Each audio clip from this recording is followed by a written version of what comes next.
देवऋषि नारद को पृथ्वी लोक पर एक ब्राह्मण के घर पर दासी पुत्र होकर जन्म लेने का शाप मिला था। दासी पुत्र होने के बावजूद बाल्य अवस्था से ही वे भगवान की तरफ आसक्त थे। एक बार चातुर्मास के समय इसी ब्राह्मण के घर पर कई महात्मा गण पधारे और उन्होंने भगवान नारायण की कई कथाएं की।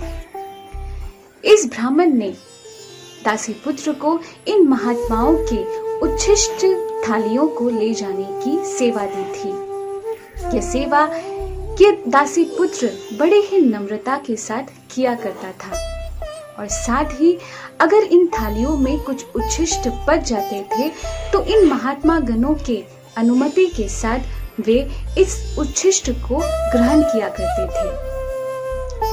चैतन्य चरितामृत में बताते हैं कि भक्त पद धूलि, भक्त पद जल, भक्त भुक्त अवशेष, तीना महाबल, यानी भक्तों के चरणों का रज, भक्तों के चरणों को धोया हुआ जल और भक्तों के ग्रहण किए हुए प्रसाद के अवशेष, ये तीनों ही हमारे भक्तिमय जीवन की प्रकृति में शक्ति प्रदान करते हैं। इसलिए जब नारद मुनि जी ने इन महात्माओं के प्रसाद के अवशेष को ग्रहण किया तो उनके पूर्व जन्म के सभी पाप धुल गए और उन्हें भगवान और भगवान की कथाओं के प्रति उनके मन में आसक्ति जागृत हुई। चातुर्मास के समाप्त होते ही ये महात्मा गण उस ब्राह्मण के घर से विदा ले लेते हैं।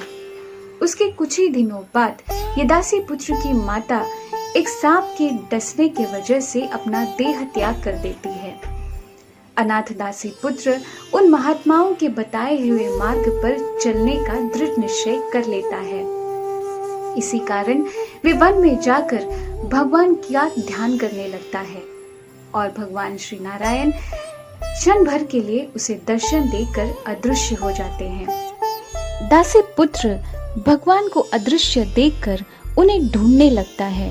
उस समय एक आकाशवाणी होती है कि तुम इस जन्म में मुझे केवल क्षण भर के लिए देख सकते हो, परंतु तुम्हारे अगले जन्म में तुम मेरे रूप, मेरे गुणों को, मेरे लीलाओं और कथाओं का प्रचार प्रसार करोगे और मेरे एक महान भक्त बनोगे। उसी समय दासी पुत्र अपना देह त्याग कर लेता है और अपने मूल स्वरूप देवऋषि नारद के रूप में भगवान से प्राप्त की गई वीणा को बजाकर तीनों लोकों में भगवान के नाम का प्रचार प्रसार कर भ्रमण करने लगता है। प्रहलाद और ध्रुव देवऋषि नारद के अनुग्रह से ही महान भक्त बने।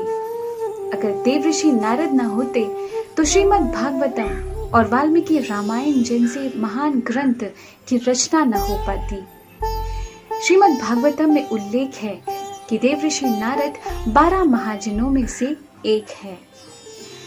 आज इस कथा से हम यह सीख पाते हैं कि क्षण भर भी साधुओं के संग और सेवा से एक दासी पुत्र भी भक्ति के परम ज्ञान को समझ पाता है। भगवान की प्रत्यक्ष सेवा से ज्यादा अपने भक्तों की सेवा भगवान को ज्यादा प्रिय है।